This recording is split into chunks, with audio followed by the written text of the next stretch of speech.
Hola tout le monde, j'espère que vous allez bien. Et oui, ça fait 3 vidéos que vous me voyez habillée pareil, c'est normal puisque j'enregistre une série de vidéos avant mars pour pouvoir les programmer lors de mon absence et pour que vous ne décrochez pas. Voyez, même quand je suis pas là, je suis là avec vous.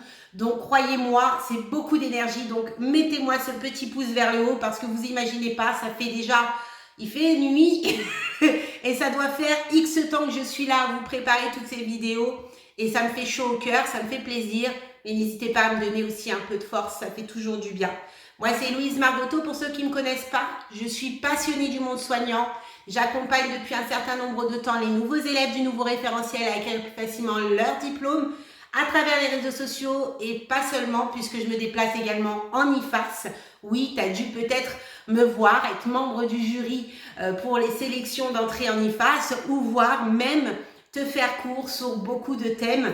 Eh bien oui, c'est moi Héloïse, je suis simplement ta collègue et ça me fait plaisir de te transmettre mon savoir. Voilà, aujourd'hui nous allons faire une 3e vidéo sur le rôle aide-soignant puisque beaucoup d'entre vous vont commencer ou ont déjà commencé le bloc 2 et je sais que durant mon absence en mars, beaucoup d'entre vous vont passer l'examen du bloc 2 et je ne veux pas que vous décrochiez. Le but de cette chaîne, si vous n'êtes pas abonné, c'est votre réussite et je donne toute mon énergie pour vous. Vous êtes l'espoir. Donc, mettez ce pouce vers le haut, abonnez-vous, prenez votre feuille et vos stylos et faites comme si j'étais là avec vous en direct pour réviser. On s'y met là tout de suite. Allez. L'objectif de cet exercice est tout simplement de faire au maximum de cas afin de vous faciliter votre examen, afin de mettre au maximum de rôle à S, d'identifier les problèmes, éventuellement les risques et de maximiser vos chances de réussir. Vous travaillez à ce jour en EHPAD. Comme tous les matins, vous vous dirigez aux transmissions afin de récolter les informations importantes pour accompagner au mieux les résidents. L'équipe vous informe que Monsieur R est en alerte sel. Vous rentrez dans la chambre de Monsieur et il est très en panique et douloureux. Alors désolé, j'ai fait les mini-caps très vite, très rapide. Vous informe que la douleur est insupportable. Il vous dit qu'il n'a pas eu de sel malgré les prises des laxatifs. Il vous dit qu'il a une envie de vomir.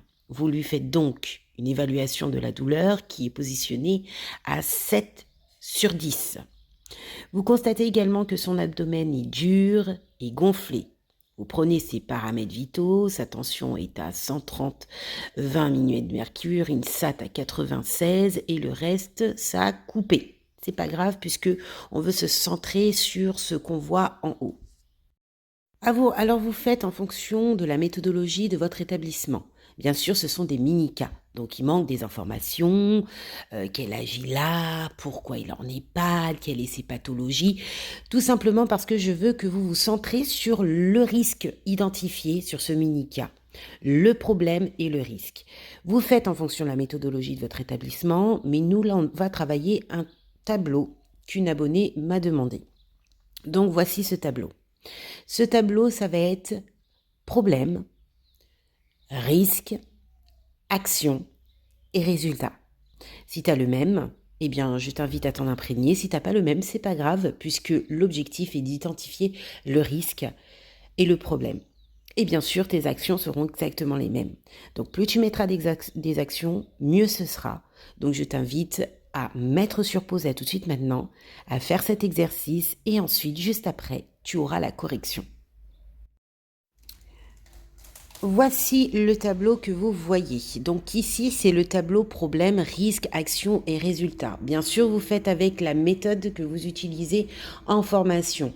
L'objectif, c'est que vous maximisez vos chances en utilisant vraiment votre méthode, mais en même temps en travaillant, parce que ça sera tous pareil, vos actions, identification du problème et éventuellement des risques.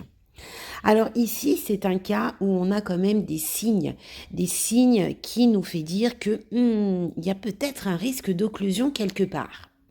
Pourquoi? Donc il est en alerte C, on ne sait pas depuis quand, voilà. Il est en panique et très douloureux.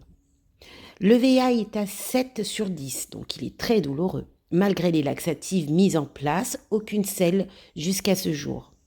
Il a envie de vomir, son ventre est douloureux, gonflé et dur. Ce sont des signes cliniques d'une occlusion intestinale. Donc si vous mettez risque d'occlusion intestinale, ça va être une bonne réponse. Mais vous pouvez également mettre risque de constipation ou risque de fécalome, tout simplement parce qu'on n'a pas beaucoup d'éléments concernant l'alerte sel, depuis combien de jours il n'a pas eu de sel, donc ça aurait aussi été bon. Là, j'ai pris risque d'occlusion intestinale, comme vous pouvez le voir au niveau de mes actions, je n'ai pas mis alimentation riche en fibres. Puisque là, à ce jour, comme c'est un risque d'occlusion intestinale, eh bien le fait est de ramener encore de la matière peut encore accentuer probablement son bouchon intestinal. Et donc, voici les actions par rapport à ce cas. Si ça aurait été constipation, fibres, tout ce qu'on sait, la marche, etc., etc. Donc, EVA, paramètres, le rassurer, surveillance de l'état général, apport hydrique. Par contre, vous pouvez lui proposer tout ce qui est pruneau, jus de pruneau, jus d'orange, etc. Lui apporter un haricot, mouchoir, sac. Pourquoi? Parce qu'il a envie de vomir. Attention au positionnement. Urgence vitale, prévenir l'IDE. Donc, quand vous voyez ça, vous savez pertinemment qu'il va falloir faire attention. Nous sommes en EHPAD, le transit des personnes âgées sont un peu paresseux, voire beaucoup paresseux, et beaucoup de personnes décèdent suite aux occlusions intestinales. Au niveau des résultats, le résultat va dépendre de votre établissement encore. Le résultat ici, en l'occurrence, moi je n'ai rien mis puisque d'après mes actions, je n'ai pas de résultat constaté. Est-ce qu'il va se faire hospitaliser? Est-ce qu'il va réussir à faire des selles par rapport à mes actions? Je ne sais pas. Je vais également au niveau des actions, je n'ai pas dit, mais on va faire attention aux fausses selles, aux fausses diarrhées. On va vraiment surveiller. Il y a plein d'actions à mettre en place. Je vous invite à vous stimuler.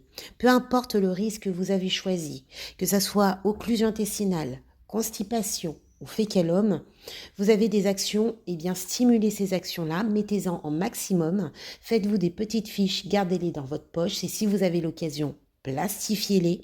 Ne l'oubliez pas, vous avez des livres qui sont disponibles via le lien. Vous avez également la plateforme à 1 € où vous avez plein de petites fiches de révision qui pourraient vous intéresser. Voilà. T'as beaucoup plu, t'as beaucoup servi. Il fait déjà nuit et c'est une de mes dernières vidéos programmées que je vais faire. J'ai passé tout mon temps à vous créer ces vidéos. Ça me fait chaud au cœur, ça m'émue également. En tout cas, ne l'oublie pas, tu es l'acteur, la personne qui va déterminer si tu auras ton diplôme ou pas. Mais je suis sûre que tu l'auras. Crois en toi, en tes capacités. N'écoute que toi, n'écoute pas les ondes négatives autour de toi. Tu es capable de faire plus que tu ne le crois. Et j'espère qu'à mon retour, eh bien, tu me diras que c'est bon, Héloïse, je l'ai décroché, mon bloc 2. À bientôt.